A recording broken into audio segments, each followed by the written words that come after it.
Welcome to Literary Salon, Learning Prose from the Pros. I'm Marla Miller, and I decided to launch this show because I want lots of writers to understand, stuff that other writers have already learned. And so I thought, why not start a Google on-air Hangout show? And I have a list of terrific authors who have been willing to say yes to Literary Salon. I meet most of my authors at writers' conferences, and I don't know, for those of you listening, if you go to writers' conferences, I would highly recommend them. This is where I met my first guest, Suzanne Redfearn. I met her at the Southern California Writers' Conference in 2014 at their flagship conference in San Diego. And Suzanne was delivering a keynote, and her literary thriller called Hush Little Baby is published by Grand Central Publishing, and it's a Hachette Book Group.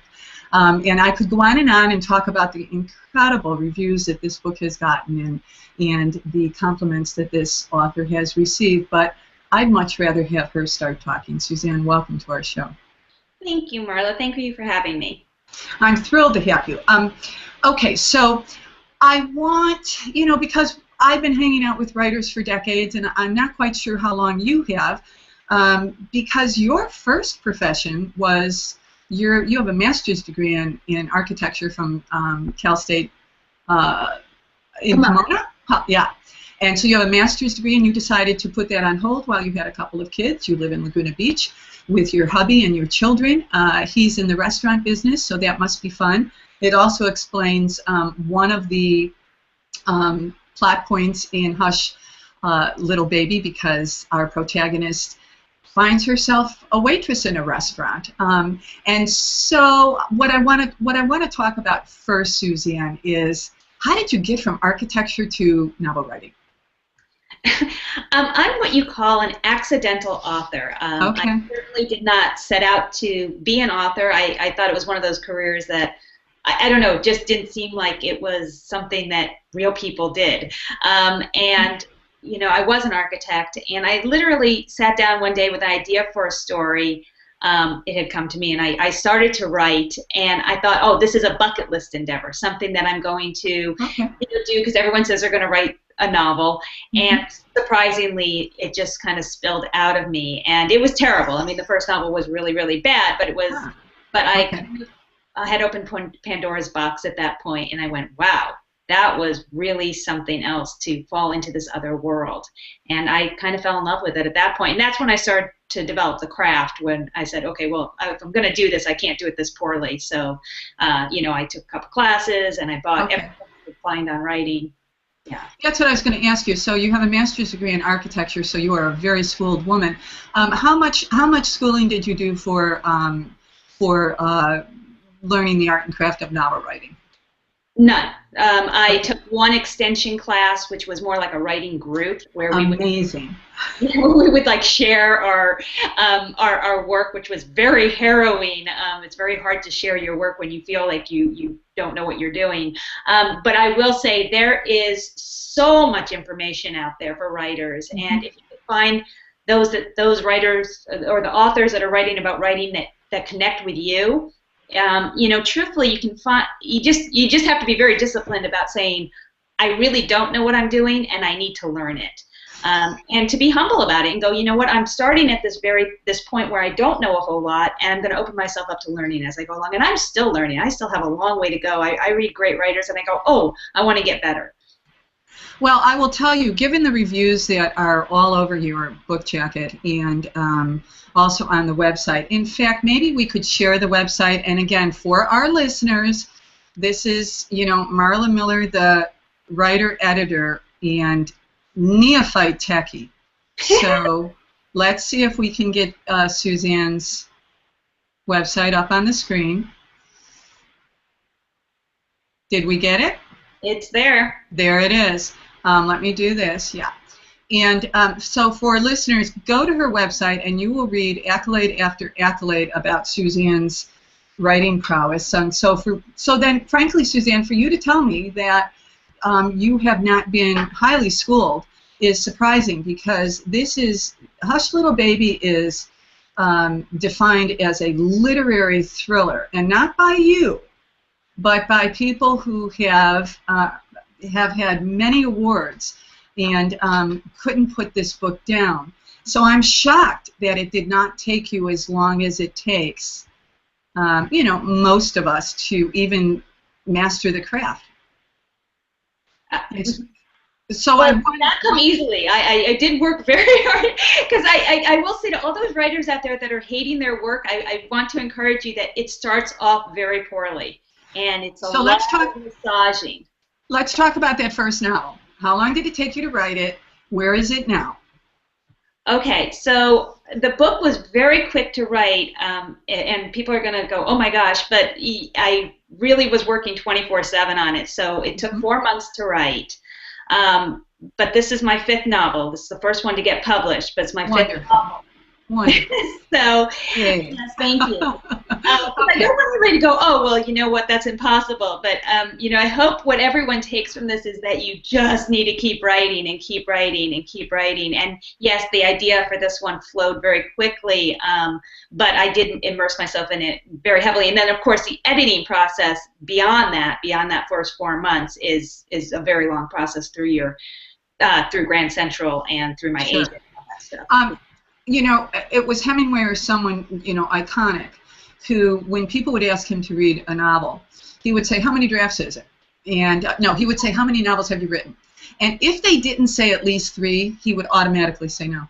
Right. Yeah, I can see that. Sure, because it takes... You have to hone that craft, yes. Absolutely, you have to. So, you know, I'm hoping that listeners hear that and don't get too discouraged, because we are in a rejection-oriented profession. And even if we're not going traditional and the gatekeeper, who is a literary agent, isn't the one rejecting us, even if we go through indie and we put our book out there, nobody buys it, that's rejection too. So we're in a heavily rejection-oriented profession that I believe the best odds of getting accepted is to write and rewrite and rewrite and rewrite. And so 5 novels, okay, now I feel better. Well, and also, it goes up exponentially, first of all. So it's a 1 in 1,000 chance with your first novel. That second novel goes down to 1 in 200, and then that third novel goes down even more. And the other thing is I actually got my literary agent on my first novel. Did you really? But he could not sell that first novel, and that's why I wrote Hush Little Baby so quickly, because I knew that if he couldn't sell that, I had to give him something else that he could sell while I still had him as my agent. And so the reason Hush Little Baby was written so quickly and why I was so desperate to write it is because I had an amazing literary agent who I was very afraid wasn't going to be able to sell that first book. And sure enough, he could sell that first book. And then I sent him Hush Little Baby. He sold it inside of a week. Cool. So it's about writing that right concept, and the only way to, I think you just increase your odds so much with the more concepts that you have out there. And also, most publishers want to publish a career. They don't want to publish a single book. So if my agent can go to a publisher and say, look, this is the real deal. This isn't a one-trick pony. She's got, you know, other books in her cachet, and she's going to continue to write because this is her passion. That really helps. That really does help, because literarily it helps because it means that you are prolific, but it helps them because it's a business. Exactly. And you know, their clients need to make them money so that they can keep the lights on. It's that simple. But I've got to read this, Suzanne, because when you get these kind of reviews, I think you should have them read on Literary Salon. Publishers Weekly calls, and we're talking about Hush Little Baby, her debut novel. Publishers Weekly calls it a smart, suspenseful debut. Kirkus Reviews describes it as a compelling tale of deceit, violation, and anguish that ratchets up the tension page by page. And Target chose it for its emerging author program and as a Target recommends selection. Plus, on your book jacket, you've got very well-established, award-winning authors who are saying the same and more about Hush Little Baby. Let's talk about the subject matter of Hush Little Baby. You want to let our listeners know what this thriller is about. This is a difficult subject. It's also, a subject that's epidemic in our society, which is this, it's a story about domestic abuse. But what makes Hush Little Baby a little bit different and gives it a little bit more of a contemporary twist is it's based on this idea of marital sabotage, this idea of how much power one spouse has to destroy another and to set them up to get custody. And you throw into that this idea of domestic abuse, and you get a very interesting dynamic where this woman feels very trapped. If she leaves, she's going to lose her children. And unfortunately, this is actually one of the real techniques or manipulative things that abusers use to keep their victims kind of in place. And so I've gotten so many people that have related to this book and said, oh my gosh, you told my story. I was so trapped in that relationship. And so as much as, yes, there are a lot of books out there on domestic violence, I think this took a unique look at it from the perspective of the techniques that abusers use to basically keep those victims crippled in those relationships. Yeah, and what was disturbing, let me just say that the whole read was page-turning, and I couldn't put it down, but it was Englishing. And so that's how you know that an author has touched you.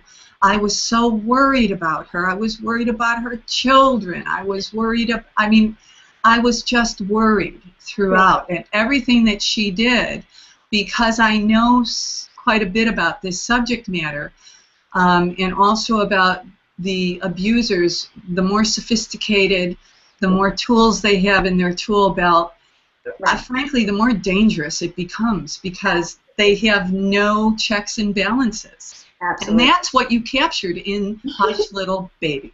Thank you. It was scary. I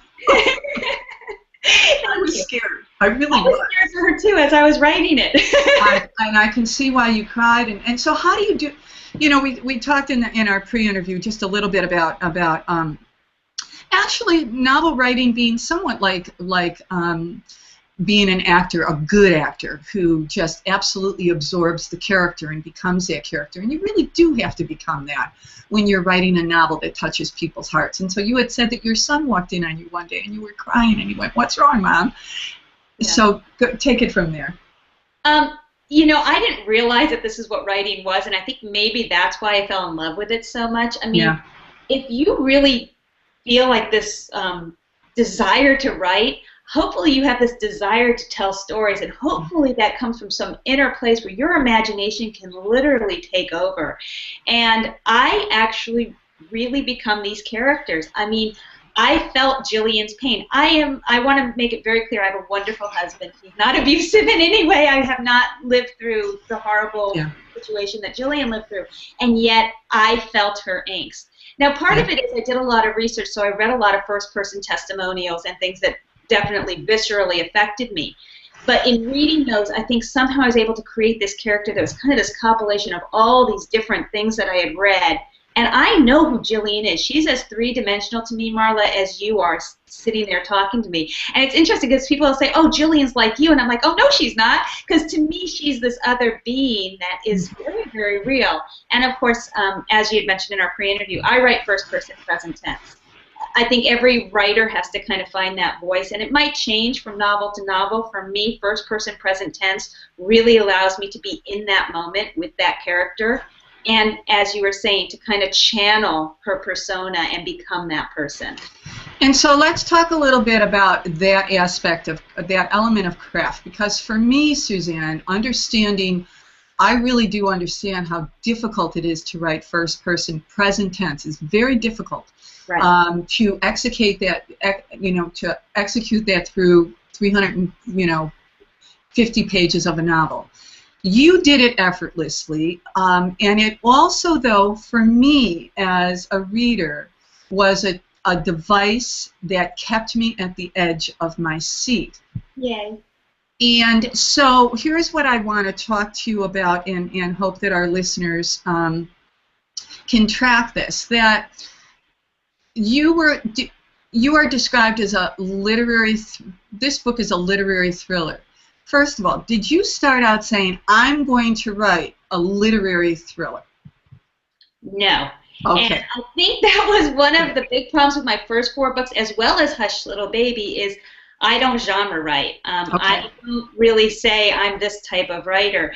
It really paved the road for me that Gone Girl came before me, because she kind of wrote a book that made it, that kind of was this blow up blockbuster, and she kind of created this new category, which is where Hush Little Baby fits into, which hers is kind of called psychological thriller, but again, like you said, literary thriller, where we're still in the women's genre, we're still in women's fiction, but we've got a little bit more of an edge to us without kind of going to the extreme of, you know, dark and, you know, a lot of plungering with knives and things like that. And like I said, thank goodness Gone Girl came before, because I think it really actually allowed me to put this into this category. I can say this is like Gone Girl meets Sleeping with the Enemy, and everybody immediately goes, oh, I know exactly what this book is, which is really nice, by the way, for you authors out there to be able to kind of define your book that simply. People want to be able to categorize your book, so it is important, and I'm realizing that now. But yeah, no, I did not set out to write a literary thriller. I set out with an idea, and that's always how my books start. I have a germ of an idea. I don't know where it's going to go, and you know, I don't know how you fill up 400 pages if you don't have this kind of bigger idea that you're working from. And so for me, that really drives the idea. And then if it turns out to be a literary thriller, well, you know, then we're good. And that's what it turned out to be. For me, and again, for some of our listeners who may not are a little confused about what would qualify something as a literary thriller. For me, literary means that long after you put that book down, there's resonance. You can't get it out of your head. Right. And it is usually because it has tapped into a cultural mores or a cultural issue or something that is pervasive in the culture. And you cannot not notice it. And so when you have a book that's 400 pages that really just zooms in on that, it stays with you. And for me, beautiful writing, which you do, I think the present tense really helps it because it makes it haunting. For me as a reader, it was haunting. That to me is literary thriller. Yes, just really well crafted. Oh my God, yes, I could see how that. And you know what I was doing while I was reading it, Suzanne, is because I have some experience in working with women who have been abused, is I was going through some of those women, you know. It was the universality of it is really, for me, quite impressive. Now, here's what I want you to do. I'm going to ask every one of my authors, if you wouldn't mind, first talk about a craft element that you just really enjoy. And if that's what I've just said, what I really enjoy is your first person present tense. But I would like you to talk a bit about what you enjoy, what you think you do well, and then if you could read a little bit. Okay. All right. First of all, I just want to acknowledge the first person present tense thing, because I actually just randomly started writing like that, and I do think that's a really works for me. And it's funny because when I went to that one extension class, the proctor of the class was kind of like, well, that's not really the way most people write. And I think I was just ignorant to it because I just like that voice, because it's like you said, you're in that moment. And so as an author, you know, an author is a little like the reader in the sense that you want to experience it the same way your reader's going to experience it. And there were moments where I felt like I was in that moment. I didn't know how I was going to get Jillian out of it. I didn't know what I was going to do next, and it was because it was current. It wasn't me telling a story from the past. It was me telling a story that was happening at the moment. At the moment, yeah. I'm very lucky that I had ignorance on my side and didn't have any schooling and started writing in a way that most people don't write.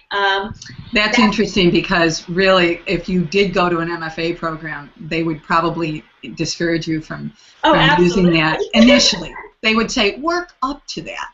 Exactly. Although you've written 5 novels, Suzanne, so you have worked up to it. There you go. But my first novel was first person present tense. So was it? Okay. So this was just the voice that worked for me. So I want to tell writers that, because if a voice works for you, even if people say maybe that's not the right way to do it, if that's the voice that's working for you, you know, explore with that, because that might be the voice that is your voice. The part that I was so surprised by, I think, which is why I ended up on this path, is I think I have an innate ability to tell stories, which is so, it was such a surprise. You know, I never had writer's block. I literally sat down, started to write a story, and it just kept coming out of me. And I don't know where that comes from, but it's definitely an innate ability. And I was so thrilled to find it. And so when I have these big concepts, somehow that story weaves itself around these big ideas. And not that it doesn't take work, and not that I'm not the one doing it. But I feel like that was a gift that I inherited probably from my grandfather, who was also a storyteller. And so interesting. That's the part that I embrace every day, and I say I'm so thankful that I can take these ideas and somehow they come out into this story that other people can then appreciate, and those ideas come to fruition. If I could just interrupt for 1 second before you read, because this is what I tell writers in workshops all the time, online and in real time. Just because you can write well, and a lot of us can write well, doesn't mean we're storytellers. Storytellers is another art that you have to not only, first of all, decide that's what you want to do, but it's a steep path of learning. It's different than writing a beautiful paragraph. Absolutely, yeah. And to let it go. I mean, to literally vomit it out.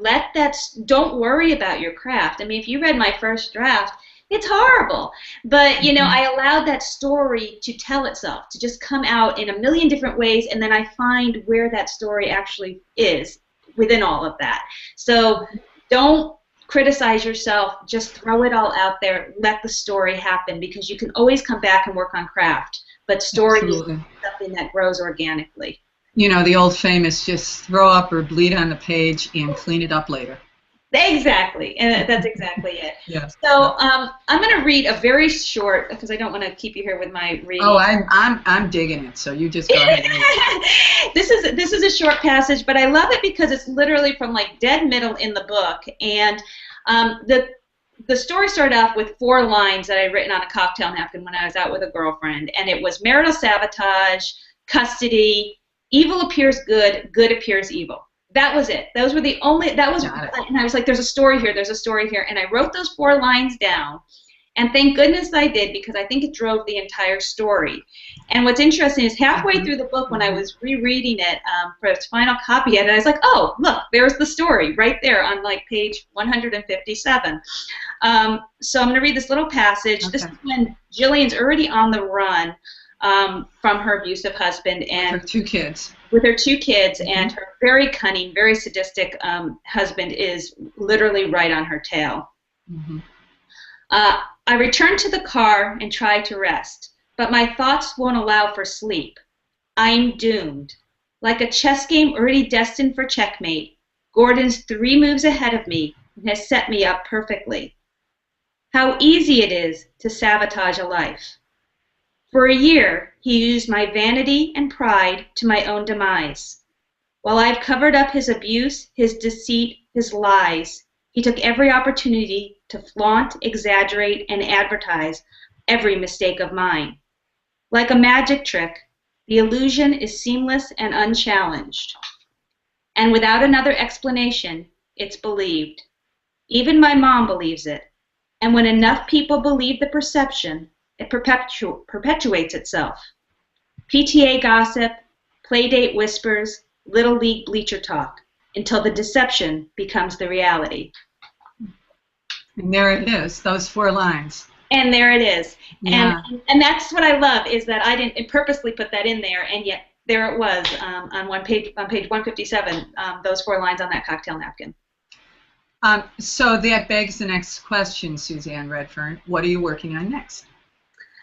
I'm really excited, and I'm really nervous, because just like all the authors that are out there, just because you've had 1 novel published certainly doesn't guarantee that you're going to get the next one published. I wrote a fabulous, I hope fabulous, story that I can't tell you exactly what it is, but it's another protecting her children, but it's an extremely different protagonist with an extremely different situation. And what I love is I started writing it, and the character started being a lot like Jillian. And I kept going, wait, this is wrong. But I was so in Jillian's head at that time, it was hard for me to get out of her character. And then all of a sudden it hit me who this character was. And again, that character came alive for me. And so writing it was fabulous. I got to know this new character. Her name is Faye. And, you know, she's part of my family for the last 8 months. And the book is now in my editor's hands. So please, Wonderful. all you writers, keep your fingers crossed and send good karma that she loves it and that we're on the road to my second novel. And do we have a title for it? No. I probably can't tell you. I know, you can't. And I'm sorry for asking the question. What I always tell people No, is that's okay. with novels, chances are the house might change it anyway if they don't like it. That's exactly it. Yeah. So, but this was interesting. I want people to hear this. That it took a while for Jillian to leave. Yeah.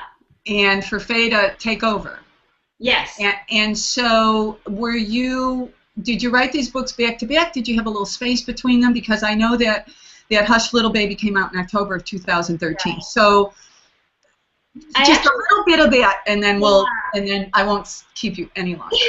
Oh, you're fine. I love talking to you, so it's fabulous. But I actually had a pretty big break, but I was right in the middle of doing a book, the book tours and the meetings and all that stuff for Hush Little Baby. So Jillian was back in my forefront of my brain again. Gotcha. And you also can't help it. I mean, you have to start off somewhere. You have to put that pen on paper at some point. Yes, you so do. Even if you're writing in the wrong voice, or even if you're writing the wrong character, it doesn't matter, because you just need to sit down and start writing. And I think I must have written, I want to say some ridiculous, like 30,000 words before I finally figured out who Faye was. And I went, no, this is who. And it was like, again, it was like a bolt of lightning. I'm like, oh, I know who she is. And then, of course, those 30,000 pages are, or 30,000 words is just garbage. I mean, I can't really use them because it's the wrong character. So, I have to start over again, but it's not starting over, because I had to start there in order to get to the point where I discovered who Faye was. And there's a lot of steps forward, one step back. There just is. I mean, that's how writing is, There is. And what I say to people all the time, and I remind myself as often as I need to, which is often, that you shouldn't expect yourself to be able to sit down and write a novel that has any value, any resonance to more than your family. It shouldn't be easy. It should be really, really difficult. Right. And I think what separates, people who really need to write stories from those who perhaps want to get a book out is that they're willing to write through 30,000 words until they find their story. And right. So, Barney Conrad, one of my mentors, would say, well, that's just clearing your throat. Yeah. I love that. Yeah. And I know that a lot of writers don't want to hear that, because they don't, every word we write, we want to say, oh, it's got to have an audience. Right. The best ones will have an audience. And so I'm not going to keep you anymore, but, one last thing. Are you going to be appearing any place soon? Is there any promotion that we can offer you here at Literary Salon? Oh, I appreciate that. Tomorrow I have a book signing at Canyon Hills Library. Where is that at? In Orange County, for our Orange County listeners? Yes. Okay. And that's at 1:30, excuse me. So if anybody's around, very good. I'll be there with Anita Yees and Jane Porter, two other fabulous authors. But no, other than that, I'm back to writing again. And again, it's that same thing I was saying. You just got to keep writing. So if they don't take this next one that I wrote with Faye, who I adore, I'm going to write another one, and then I'll write another one, and hopefully, I throw enough mud on the wall, and I find something else that sticks, and I keep on this path. I got a feeling they're going to take that. Just a hunch. Suzanne Redfearn, thank you so much for being on Literary Salon, learning prose from the pro. And I will tell you that we learned a lot from this pro. So just my parting thoughts about Suzanne Redfearn. You can find her at www.suzanneredfearn.com. That's where you can buy her book. She is an author from Grand Central Publishing. If you have any interest in learning about these houses, Google them. And that's a Hachette Book Group. Suzanne, I am so glad that I got to hear you speak at SCWC's 2014 conference, because now we're bonded. Yes, we are, girlfriend.